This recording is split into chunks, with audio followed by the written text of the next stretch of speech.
Graça e paz, ilustres estudantes do curso avançado de Teologia. Estamos de volta para a nossa terceira aula de estudo panorâmico do Velho Testamento. Pedimos mais uma vez a vossa máxima atenção. Sou o professor Domingos Castro Menezes e bem-vindo à nossa aula. Vamos dar sequência ao nosso estudo que começamos já há 2 aulas atrás. Vamos começar apresentando primeiramente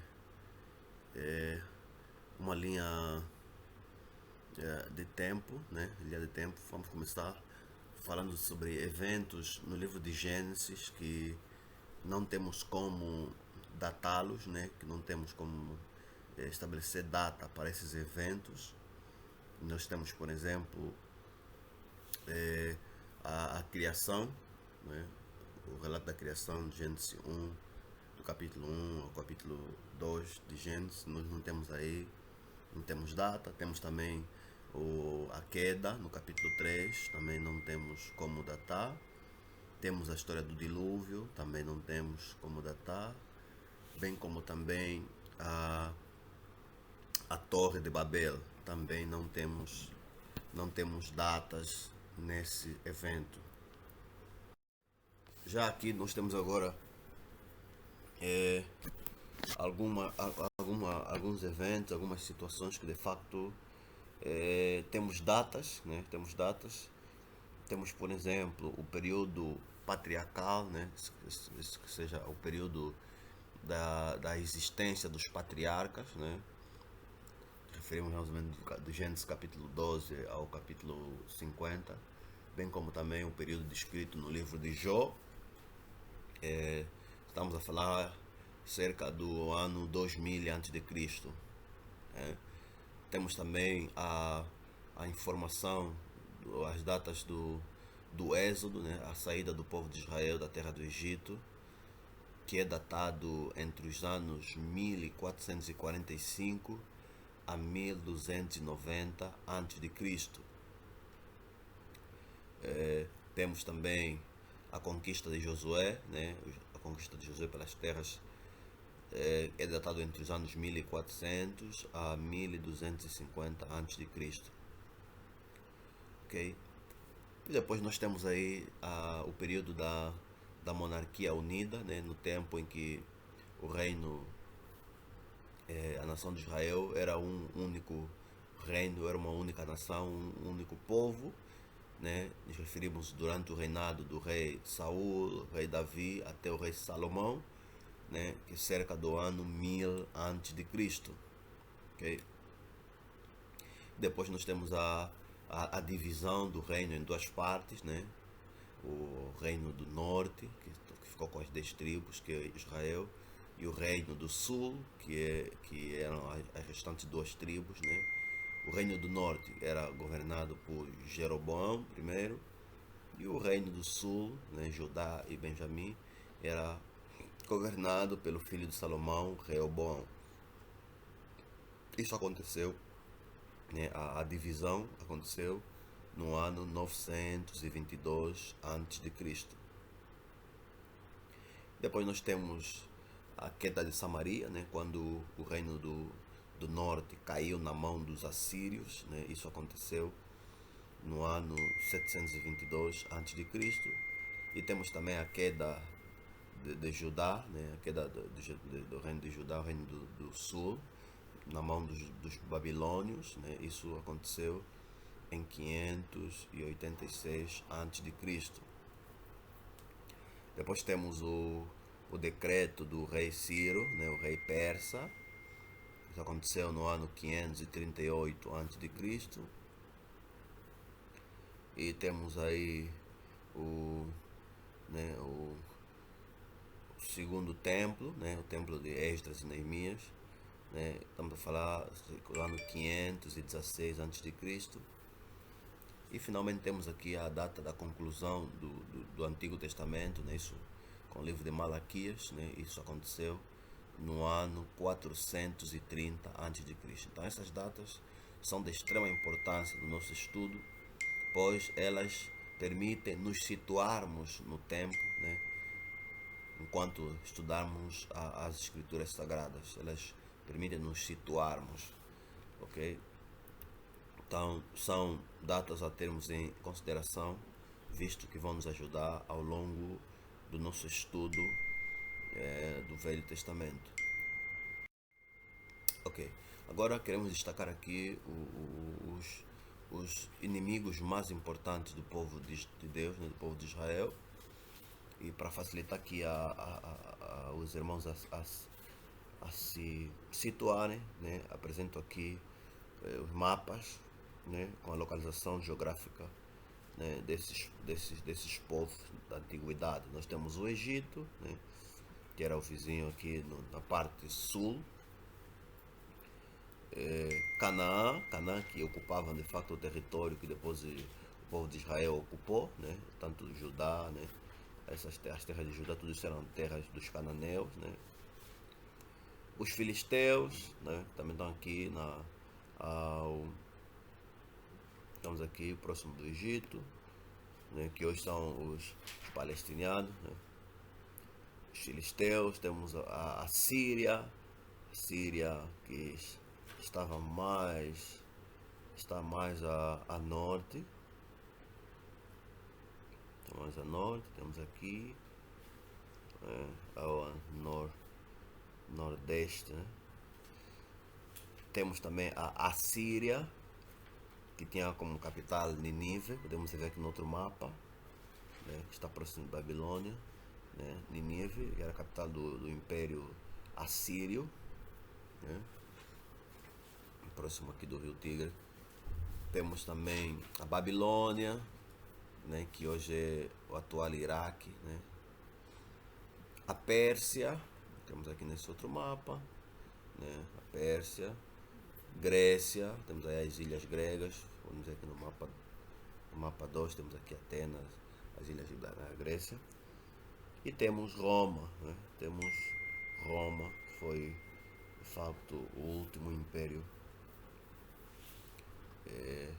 antigo, antes e depois de vir os árabes. Okay? Então são os inimigos importantes do povo de Deus, que são de importância para o nosso estudo das escrituras sagradas.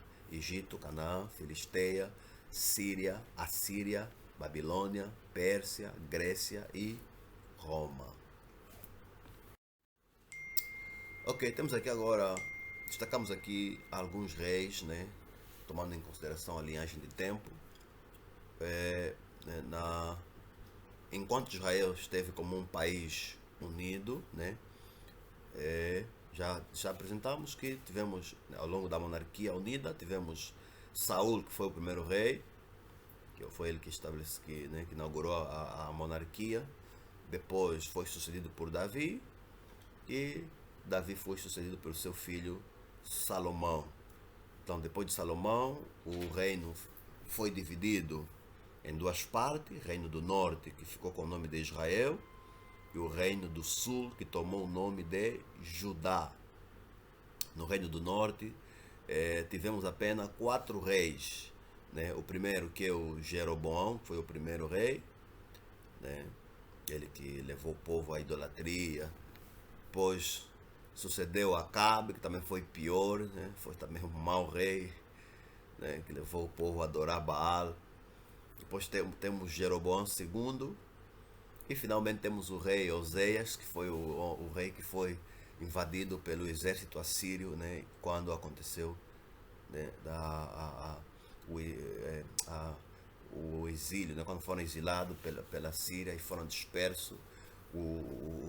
Todo o povo do Reino do Norte foi levado para fora da sua terra, para territórios muito distantes. E o rei assírio pegou povos de outras regiões e eles colocou na terra que pertencia às tribos de Israel. Assim, então, desapareceu do mapa, né? Desapareceu esse povo, né? Que são as 10 tribos. Okay? Já no Reino do Sul, né, eles tiveram mais tempo, né, viveram mais, houve mais reis, né. O primeiro rei é Reoboão, que foi filho de Salomão, depois foi substituído por seu filho Uzias, Uzias foi substituído por Ezequias, Ezequias Manassés, Manassés Josias, Josias Jeocais, Jeocais Joaquim, Joaquim Joaquim, houve Joaquim, depois Joaquim, Zedequias, né? Zedequias, depois temos o Gedalias, mas Zedequias é o que? Gedalias, né? O governador persa, né? Depois também temos, infelizmente temos também o cativeiro babilônico, né? O povo foi levado para a Babilônia, né? Em cativeiro, ok? E temos aqui também uma lista de reis da Pérsia, que também são de importância para nós. Nós temos o rei Ciro, né? O rei Ciro, que governou a Pérsia entre o ano 550 a 530 a.C., né? Foi ele que permitiu os judeus voltarem para a sua terra para reconstruírem a cidade e o templo.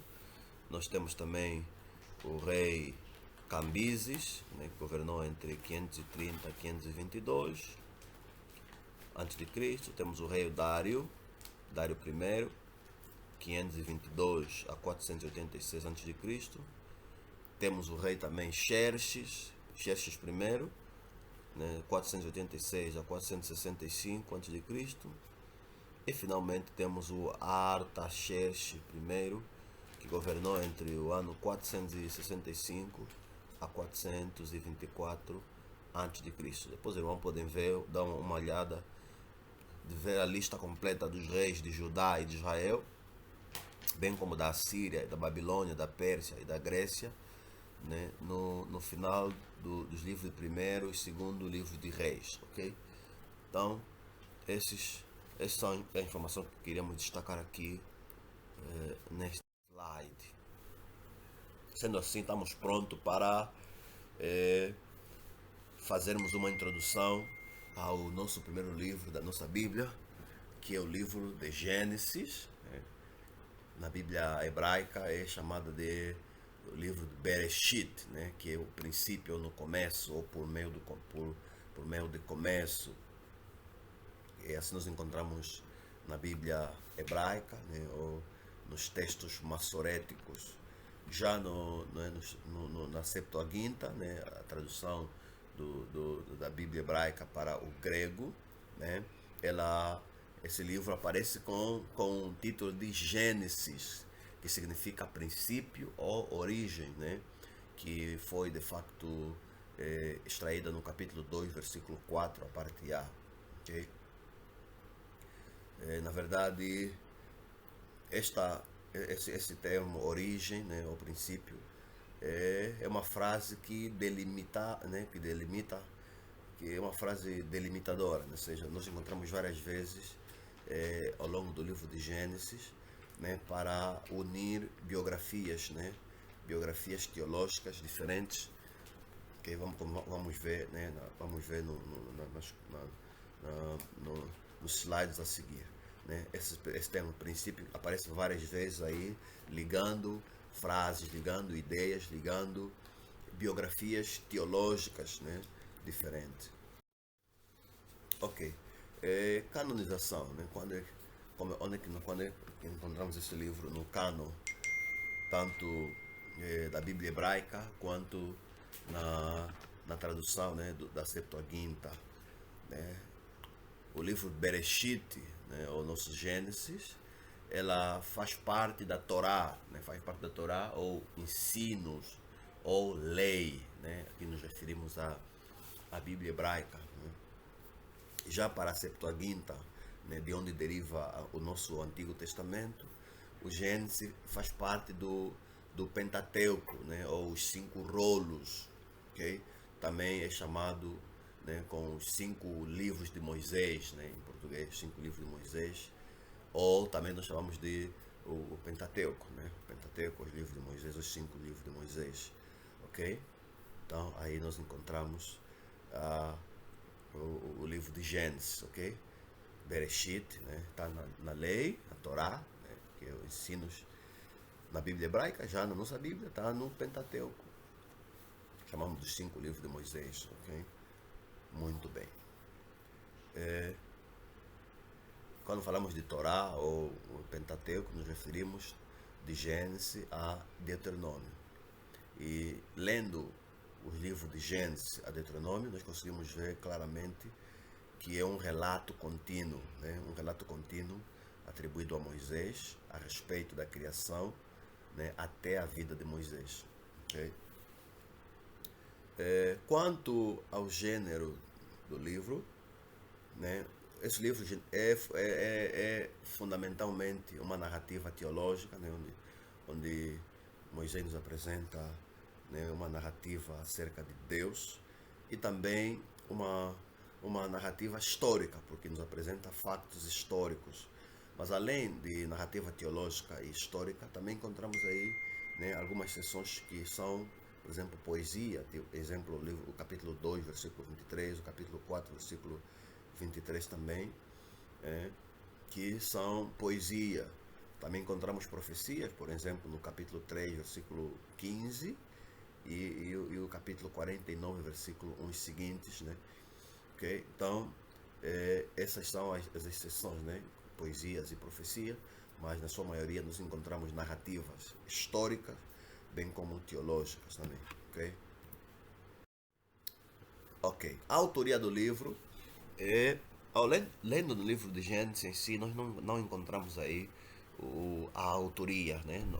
O autor não se mencionou, não está mencionado, não está especificado no livro de Gênesis, ok? E também lá nem encontramos as expressões eu, né? Como nós vemos no livro de Esdras, no livro de Neemias, ou as expressões nós, como encontramos no livro de Atos. Okay? Entretanto, nós obtemos a autoria do livro, primeiramente, por meio da tradição judaica, né? A tradição judaica, ela, os autores, né? Os autores antigos, né? Judeus, deixaram claro que foi Moisés quem escreveu o livro de Gênesis. Por exemplo, nós temos o livro eclesiástico de Ben Sirac, no capítulo 24, versículo 23, que foi escrito acerca do ano 185 a.C., que diz que foi Moisés que escreveu o livro de Gênesis. Temos também o texto de Baba Batra, né, 14b, que faz parte da Talmud, também que afirma que foi Moisés.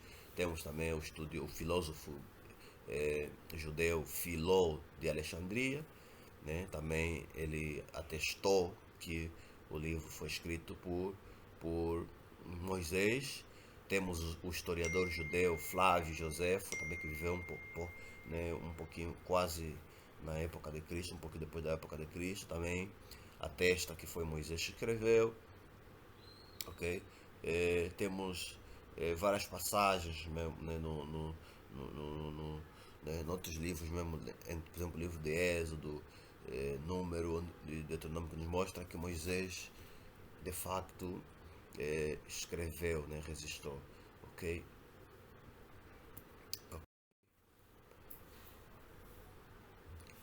Então, também o Senhor Jesus, né, também no Novo Testamento, ele também nos diz de facto que foi Moisés que escreveu. Nós encontramos também, né, mesmo no Pentateuco, né, várias passagens bíblicas que nos mostram que de facto Moisés escreveu, né, que é uma revelação. Isso foi uma revelação a Moisés, que Deus revelou a Moisés e Moisés escreveu. Né? Temos os textos aí, por exemplo, no texto de Êxodo 17:14, nos é dito que Moisés escreveu, Êxodo 24:4-7, e os textos todos que estão aí abaixo, né, atestam que Moisés escreveu o livro da lei, okay?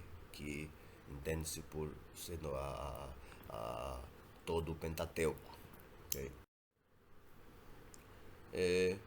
É dito que Moisés falou as palavras da Torá ao povo. Né? Encontramos Deuteronômio 1:1-3, Deuteronômio 5:1, Deuteronômio 7, ou seja, todas essas passagens dizem que Moisés falou as palavras da Torá, ou seja, as palavras da lei. Lembrando que quando falamos da Torá ou da lei, normalmente a Bíblia se refere a aos 5 rolos, né? Aos 5 rolos, de Gênesis a Deuteronômio, ok?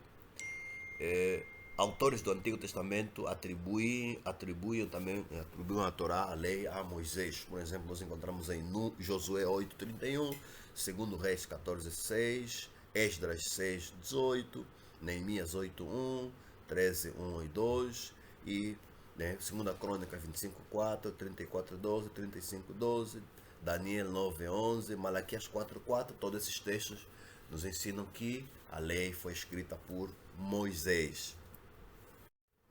A tradição cristã, né, Jesus atribui a Torá a Moisés, né, no livro de Mateus 8:4, 19:8, né, os textos de Marcos 1:44, todos os textos estão aí, né, no slide, mostram Jesus a confirmar-nos que foi Moisés que escreveu a Torá, ou a lei. Outros autores do Novo Testamento também atribuem a Torá a Moisés. Por exemplo, Lucas, né, capítulo 2:22, deixa claro que foi Moisés que escreveu a Torá. Ainda no livro de Atos, ele também, mais uma vez, Lucas também demonstra que Moisés escreveu a Torá. Paulo também deixa claro, também nos informa que a Torá foi escrita por Moisés. Encontramos em Romanos 10:5, versículo 19, 1 Coríntios 9:9, 2 Coríntios 3:15. O autor da Epístola aos Hebreus, no capítulo 10:28, também nos mostra que Moisés foi o autor do Pentateuco ou da Torá, que é a lei. Em Apocalipse 15:3 também nos dá a informação que Moisés escreveu a lei. Então, não temos motivo para questionar ou duvidar da autoria, né, de Moisés, né, sendo Moisés o autor do Pentateuco ou da lei, ok? A maioria dos pais da igreja primitiva aceitou a autoria mosaica. Irineu, Clemente de Alexandria, Origênesis e Tertuliano, todos tinham dúvidas sobre o relacionamento de Moisés com a forma canônica atual, mas isso não é muito relevante, não é? Os fatos que nos apresentamos aí, penso que são suficientes para nós estarmos seguros de que, de facto, a lei, né, incluindo o livro de Gênesis, foi escrito por Moisés. Ok, vamos então seguir avante. Já a erudição moderna, né, que os estudiosos modernos, eles primeiramente atestam que no livro no Pentateuco, de facto houve adições editoriais, né, à Torá, que visavam tornar a Torá mais atraente, né, mais compreensível para os leitores contemporâneos, né. Encontramos aqui alguns versículos, né, no Pentateuco que de facto demonstram, comprovam claramente que sofreram adições posteriores, né, com o objetivo de tornar o texto mais compreensível, né. Temos aqui esses textos, né, em Gênesis, em Êxodo, Número, Deuteronômio, que demonstram de facto adições posteriores, ok? E isso é muito normal, né? Naquela altura era normal a adição, né, de algumas notas, né, com o objetivo de tornar o texto muito antigo, né, um texto muito antigo, perceptível, né, e claro para os leitores modernos, ok? Isso era muito comum, sem com isso mudar, né, o conteúdo do texto, ok? Ok. Já no século XIX, né, os estudiosos do século XIX, eles teorizaram, né, sobre a Torá, né, e eles houve a tese que defendia que, na verdade, Moisés ele usou fontes diferentes, né, para compor o Pentateuco, né, para compor o Pentateuco. E eles defendiam essa tese, primeiramente tomando em consideração os diferentes nomes que Moisés usa para Deus, né, mesmo no livro de Gênesis, né, são vários os nomes que nós encontramos usado para Deus. Por exemplo, nós encontramos Deus chamado por Elohim, nós encontramos textos onde Deus é chamado por Yahweh, né, o tetragrama sagrado, e existem textos onde encontramos a combinação de Yahweh e Elohim, né, a combinação dos dois. Então, com base nesses nomes diferentes, né, tanto o Elohim no princípio, depois o Yahweh e depois no final a combinação dos dois, né, parece os estudiosos era prova de que Moisés usara fontes diferentes, okay? E com base nisso, esses estudiosos eles separaram aqui as fontes, né? Eles classificaram a primeira fonte como sendo a fonte J, segundo eles é a fonte que se usa o nome Yahweh, né, o tetragrama, para Deus, né? Segundo esses estudiosos, essa fonte era datada de 950 a.C. A segunda fonte é a fonte E, que eles chamaram a fonte E, que é o uso do nome Elohim para Deus, que segundo eles é datado do ano 850 a.C. E a terceira fonte, que é a combinação do J e E, né, que segundo eles é datado de 750 a.C., ok?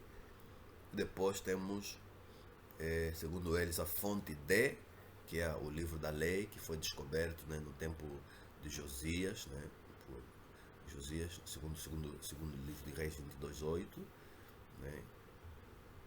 E a fonte P, segundo esses estudiosos, apontam para todo o material sacerdotal, especialmente rituais e procedimentos, né?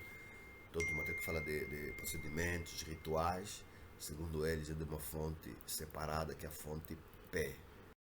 Okay? Pronto, isso é apenas uma tese, né? Uma teoria que de facto é muito discutível, ok? Agora, sobre adições editoriais à Torá, claramente que houve adições editoriais, e os judeus de facto afirmam este facto, afirmam que o sumo sacerdote no tempo em que a Torá foi escrito, né, revisou, né, a Torá. Temos outros que dizem que o profeta Jeremias fez adições editoriais na Torá. Outros que afirmam que Esdras, o escriba, né, no século IV, que o escriba também fez adições, né? Nós encontramos isso aqui no quarto livro de Esdras, okay? Que diz que Esdras teve que reescrever a lei, pois os originais haviam sido destruídos na queda de Jerusalém em 586, né, quando os babilônicos invadiram Jerusalém. Então Esdras teve que reproduzir novamente e reescrever novamente a Torá, o conteúdo da Torá, ok? E pronto, são informações, né, que nós temos da parte dos próprios judeus, né, da literatura judaica. Ok, temos aqui características da literatura hebraica. Essas características que vamos apresentar aqui são características muito comum nos livros, nos textos hebreus, né? E nós encontramos no livro de Gênesis, por exemplo, parelhas, né? Gênesis 1 Gênesis 2, né? É muito comum no hebraico, né? No capítulo 1 de Gênesis nós encontramos basicamente uma descrição, né? Uma descrição geral, né? De forma resumida, e depois o capítulo 2 vem trazer uma descrição mais específica, né? Isso é muito comum na literatura hebraica, e encontramos também, né, no livro de Gênesis. Os rabinos antigos diziam que os dois nomes mais comuns para Deus têm significado teológico, né? Eles diziam que o Yahweh, o tetragrama, né, era o nome da aliança, né, para a divindade, como Deus se relaciona com Israel como Salvador e Redentor, né? Para eles, Yahweh era o nome pessoal, né, pessoal de Deus, né? Como ele se relacionava com o povo de Israel como seu Salvador e seu Redentor, enquanto que o nome Elohim, segundo os rabinos mais antigos, esse Elohim de divindade como Criador, ou seja, Deus se apresenta como o provedor e sustentador de toda a vida na terra. Okay? Então, o Yahweh, ou tetragrama, expressa relacionamento entre Deus e o povo de Israel como Salvador e Redentor. O Elohim expressa, né, magnificência, poder, né? Deus como sendo o Criador, o provedor e sustentador do universo. Ok? Então, isso é muito importante. Agora, vamos sublinhar também aqui que, de fato, de acordo às evidências literárias, né, do Oriente Próximo Antigo, fica de facto comprovado que Moisés, ao escrever o Pentateuco, ele usou fontes documentais, usou documentos cuneiformes escritos ou tradições orais, né, de estilo mesopotâmico para escrever o Gênesis. Ele usou fontes, né? Isso é claro, isso é irrefutável, não tem como refutar isso, né? Existem várias evidências no Pentateuco, mesmo no livro de Gênesis em particular, nós temos várias evidências que de fato demonstram que Moisés usou fontes, né? Usou fontes, possível ser fontes escritas e fontes orais que ele tinha disponível, né, na altura que ele escreveu este livro. Lembrar que toda a formação de Moisés foi no Egito, né? Ele teve formação egípcia, okay? No Egito.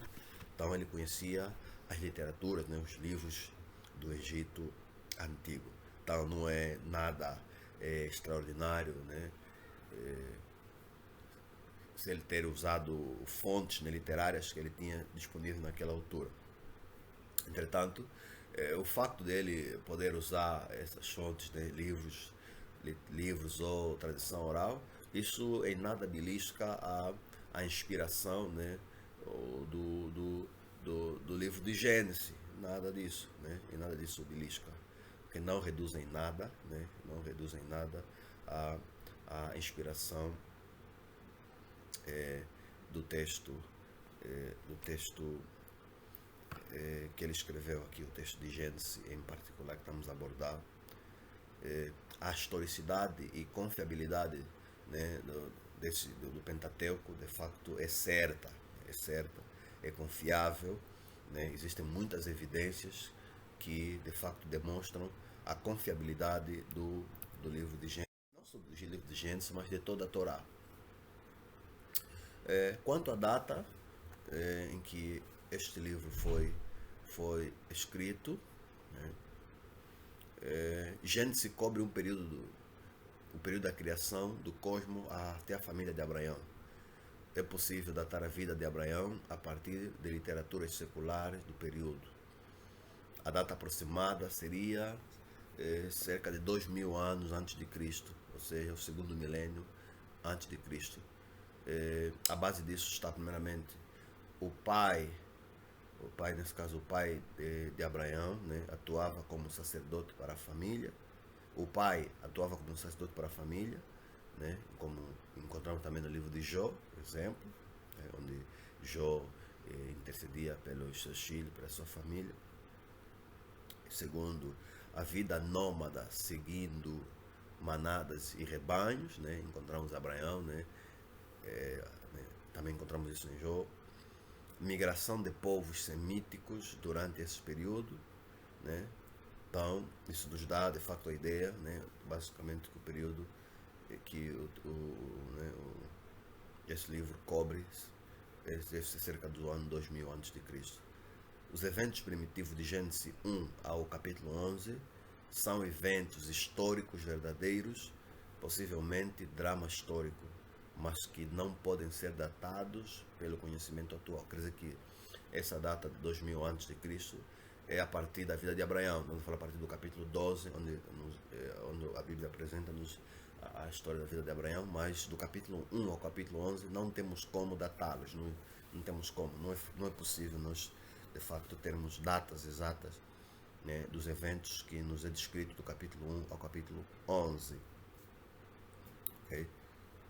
Ok. Deve ser lembrado, quando estudar Gênesis, que os eventos históricos são registrados por Moisés, que conduziu o povo de Deus para fora do Egito em tanto, primeiro, 1445 a.C., baseado em primeiro livro de Reis 6.1, ou segundo, 1290 a.C., baseado na arqueologia. Ou seja, vai depender qual é a data que vamos tomar como referência.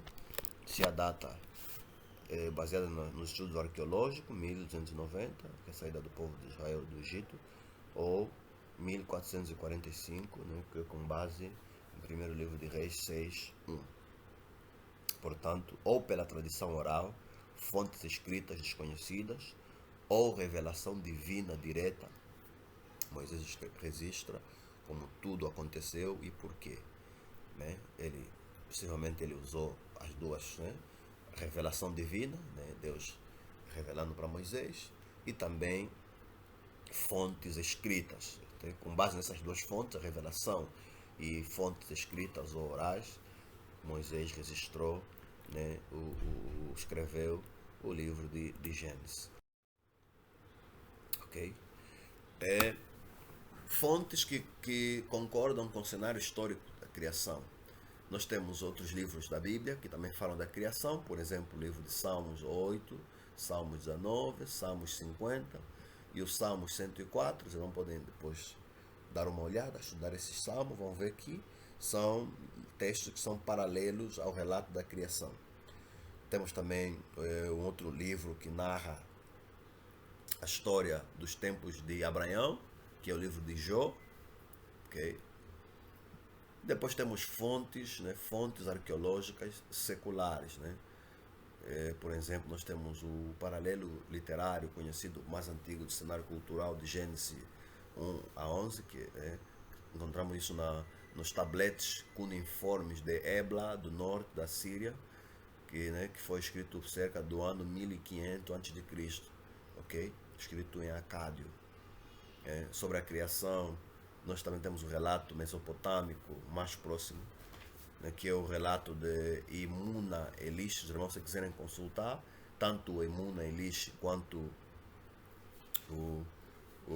as tabletas cuneiformes de Ebla, podem consultar na internet, está disponível lá, podem ver, podem encontrar essas fontes, né, podem encontrar essas informações, esses relatos da criação. Né? Por exemplo, a Enuma Elish também narra sobre a criação, mas numa perspectiva mitológica, ok? Uma perspectiva mitológica, ok? Um mito. Okay? Essa Enuma Elish foi escrito cerca do ano 1900 a 1700 a.C. Foi encontrado na biblioteca de Assurbanipal, em Nínive. Okay? Só que na altura Assurbanipal era rei da Assíria, né? Nínive era a capital da Assíria. Ok, vários outros lugares. Há 7 tabletes cuneiformes escritos em acádio que descrevem a criação de Marduk. Ok. Desculpa, esse Assurbanipal, esse foi rei da Babilônia, vamos desculpar. Né? É babilônico, né? Esse Enuma Elish é um relato da criação de acordo com a mitologia babilônica, que segundo eles o deus Marduk. Ok. Temos outros relatos, né?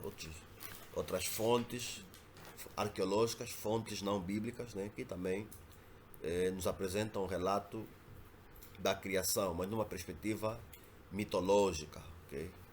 Mitológica. Não vou me ater nesses relatos. Os irmãos têm na vossa apostila para depois darem seguimento, mas são provas, né? São provas extras bíblicas que de facto dão sustento na narrativa da criação conforme escrito por Moisés. Na verdade, existem grandes similaridades, né? Há muita semelhança entre o relato de Gênesis com os relatos mitológicos que nós temos aí, né?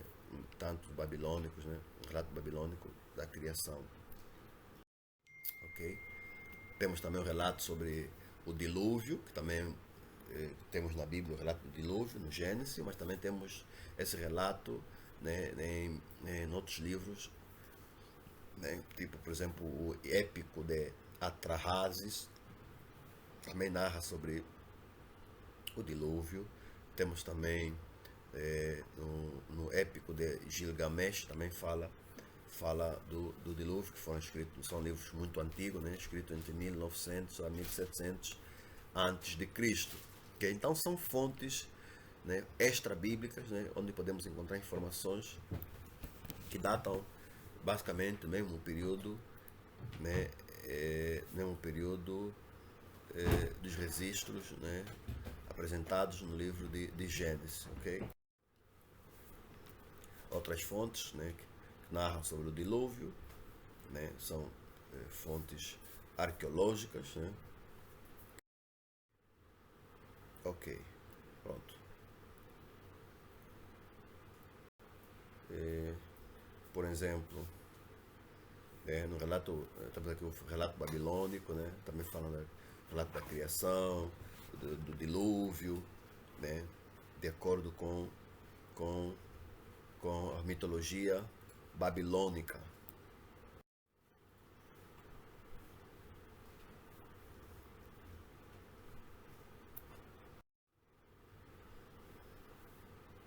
Ok.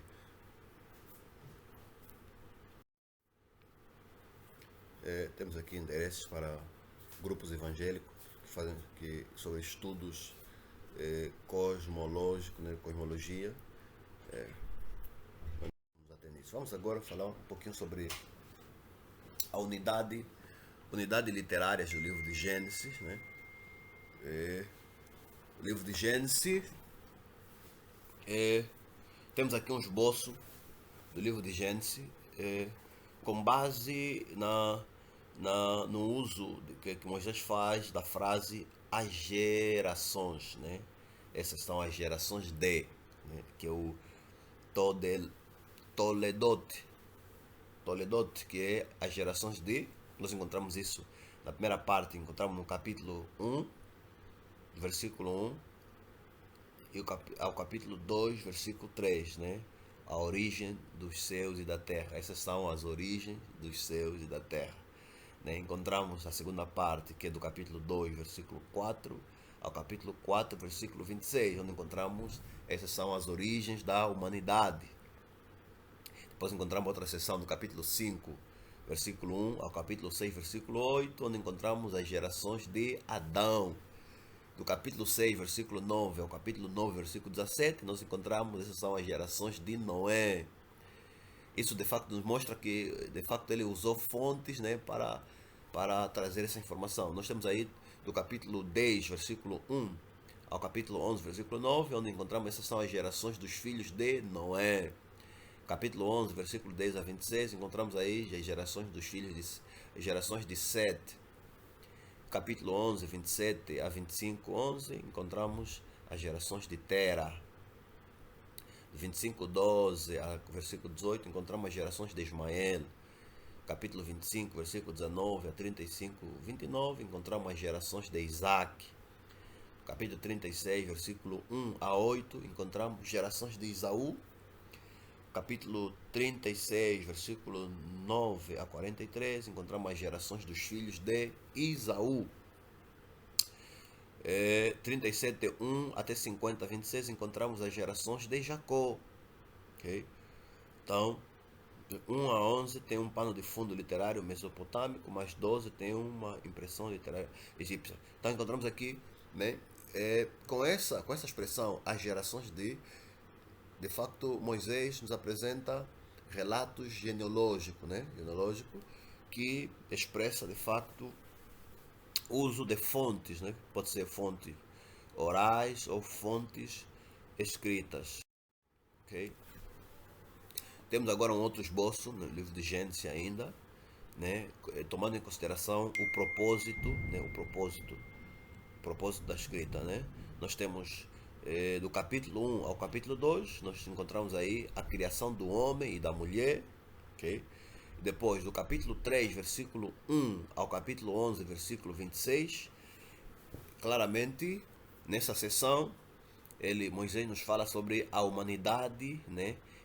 A criação da humanidade, ou seja, a humanidade e a criação caíram, ou seja, a queda, né, da criação, a queda da humanidade e da criação. Okay? Aí encontramos a origem do pecado, da maldade.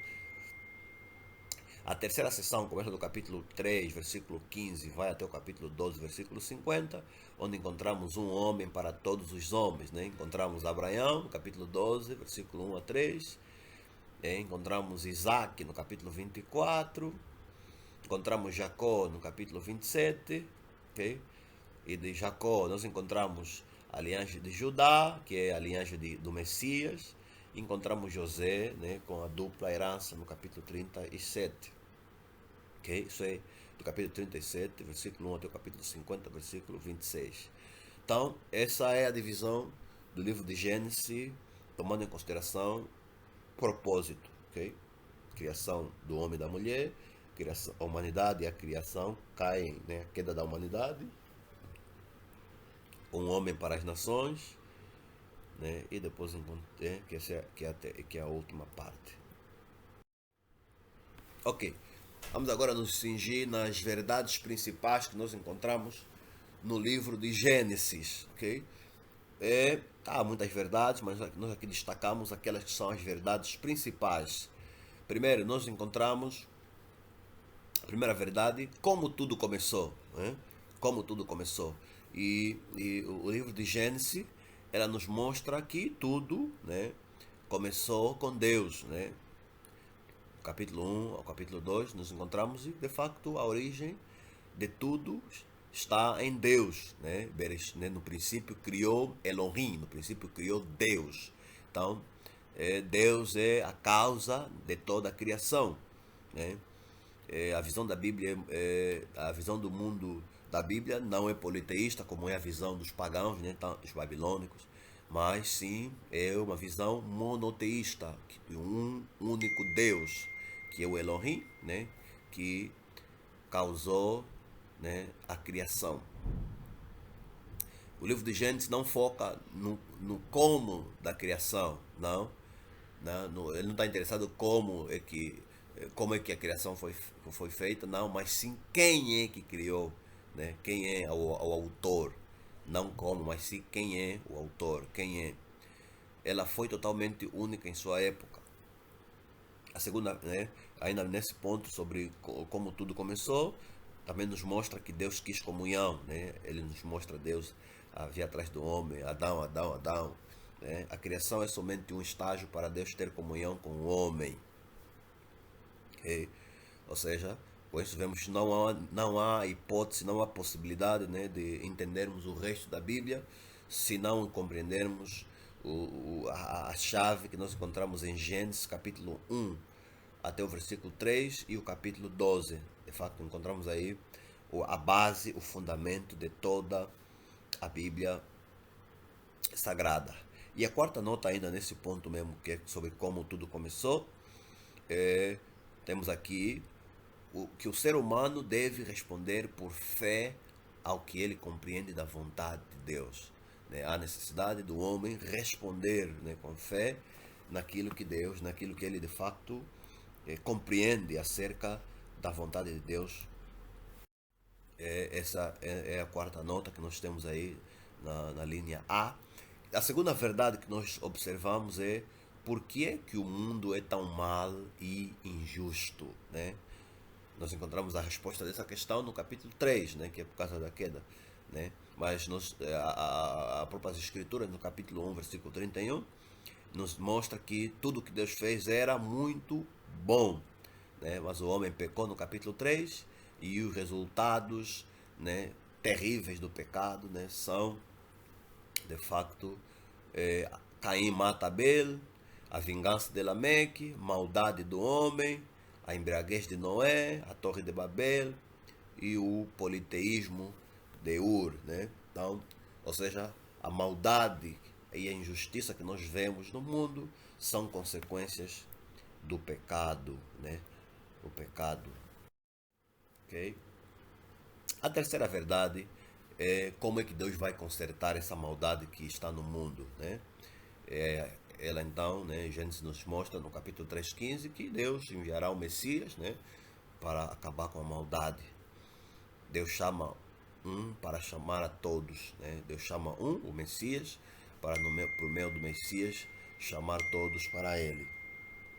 Deus está disposto a trabalhar com o homem caído, que é Adão, Eva, Caim, Noé, Abraão, os judeus e gentios, por suas provisões de graça, né? As promessas, os pactos, né? Que são pactos incondicionais e pactos condicionais, sacrifício, adoração. Okay? Então, essas são verdades que nós, de facto, aprendemos no livro de Gênesis. E já para terminar, queremos aqui apresentar alguns termos ou frases, né, ou pessoas para definirmos de forma sucinta, né, que são de extrema importância. Nós temos a primeira observação, e disse Deus, né? Encontramos muito essa expressão no capítulo 1, versículo 3, versículo 6, 9, 14, 20 e 24, e disse Deus, né?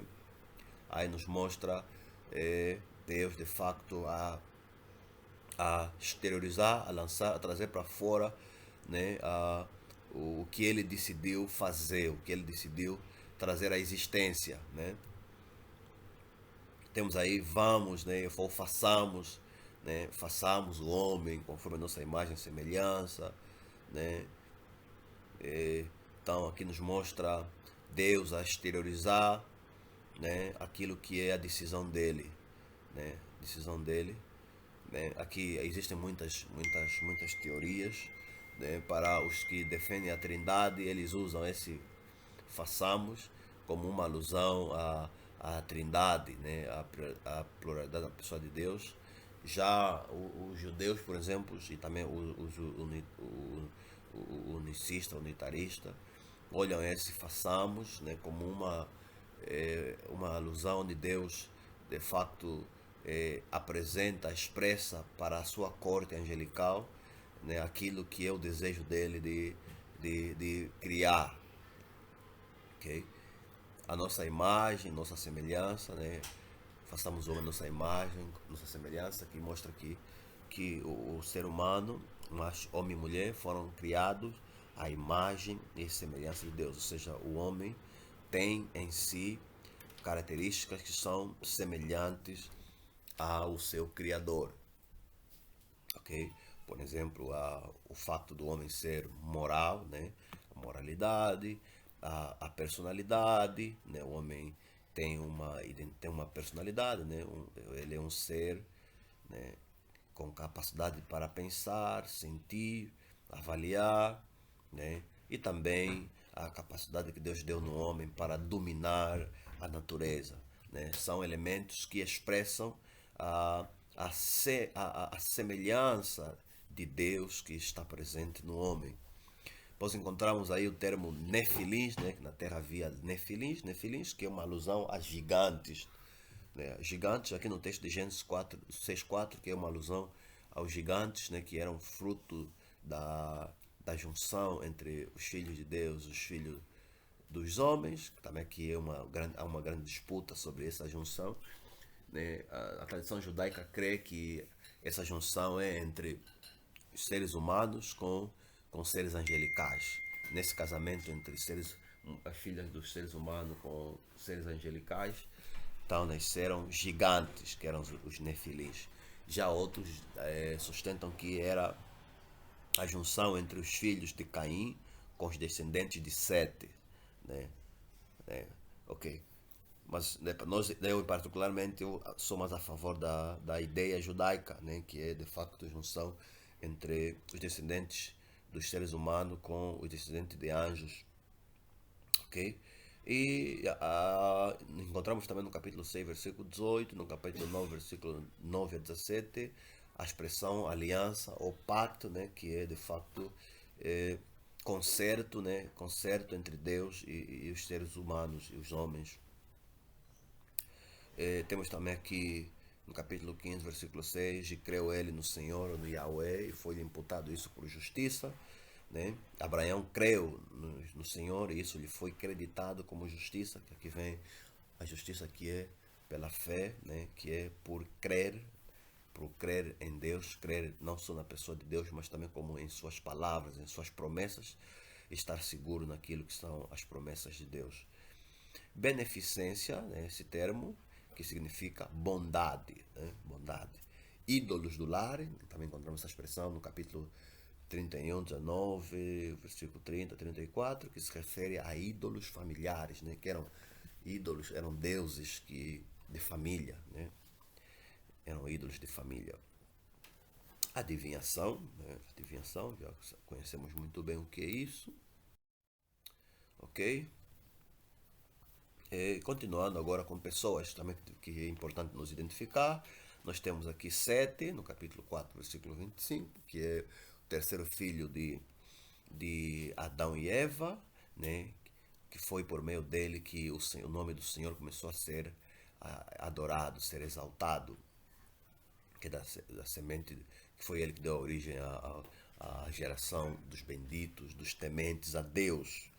Temos também o Enoque, no capítulo 5, 21 a 24, que foi um homem que andou com Deus, foi fiel a Deus e não provou a morte, foi transladado por Deus. Temos também Matusalém, né, que foi o homem que mais tempo viveu na Terra, 960 anos. Né? Temos Sem, que foi um dos filhos de Noé, que deu então origem aos semitas, né? Onde descendem os hebreus, os judeus, né? Os israelitas. Canaã, que também foi um dos filhos. Canaã, que também foi um dos descendentes de Noé, né? Que ocuparam, né? Aquela terra que depois foi conquistada pelos hebreus. Okay? Nimrod, que foi um grande rei, grande chefe, okay? Lá né, no mundo antigo.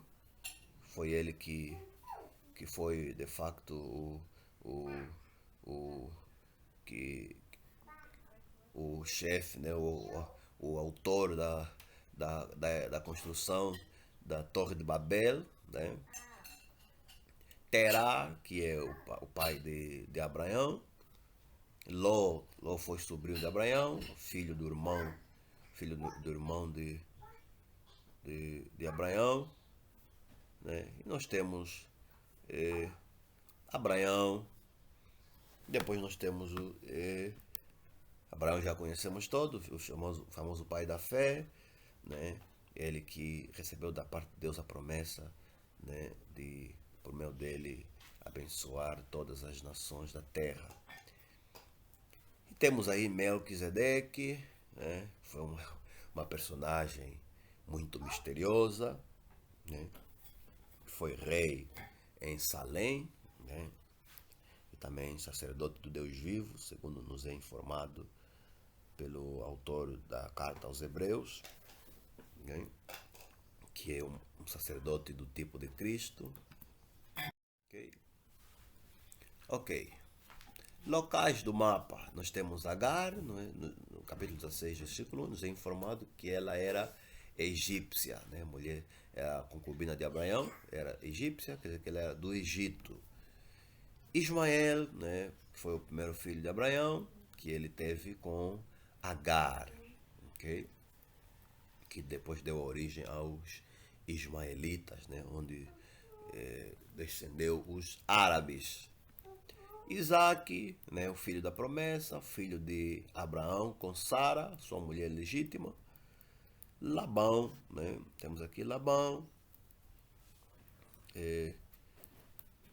uma personagem importante, que foi tio de Isaac. Ketura foi uma das mulheres de Abraão. Jacó, filho que depois foi mudado o nome para Israel, filho de Isaac. E temos outras personagens aí, né, para os irmãos darem uma olhada, ok? E temos aqui o primeiro mapa o mapa antigo, no livro de Gênesis. Nós temos aqui o Jardim do Éden, se encontrava aqui nessa região, né, entre o rio Tigres, está aqui, e o rio Eufrates, que até Babel. Então, basicamente, o Jardim do Éden era basicamente encontrava-se basicamente nessa região aqui, que está, que está aqui circundado por essa linha azul, ok? Ok?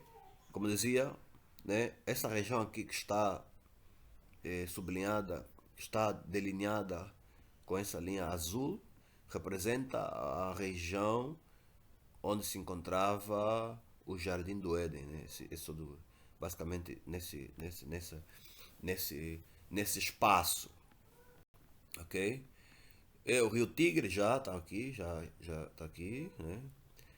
Rio Tigre, isso aqui Rio Tigre, temos o Rio Eufrates, está aqui, né, que estão situados hoje entre o Irão e o Iraque, que vão até no Kuwait, ok?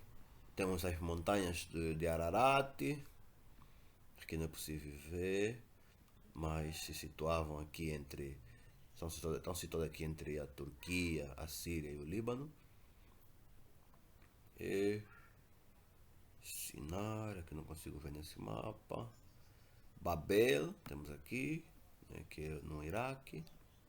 Nínive, também era aqui nessas áreas aqui, que Nínive, que era a capital do Império Assírio, né? Império Assírio, que era mais ou menos aqui onde está o Irão. E Jebus, aqui no mapa não conseguimos ver. Jebus, que é a terra do Jebuseu. E Sodoma, também aqui não tem aqui no meu mapa, não consigo. Mas Sodoma estava situado próximo do Mar Morto, né? Mais ou menos aqui assim, próximo de Jerusalém. Ur dos Caldeus, temos aqui, que é na antiga Suméria, próximo de Babel, né? Aram, na Turquia, né? Na Turquia, ok? Ok, temos aí Siquem, pronto, já vimos essas terras todas na aula, na primeira aula, né? Vimos as terras todas. Então são terras que nós encontramos no livro de Gênesis. Siquem, né?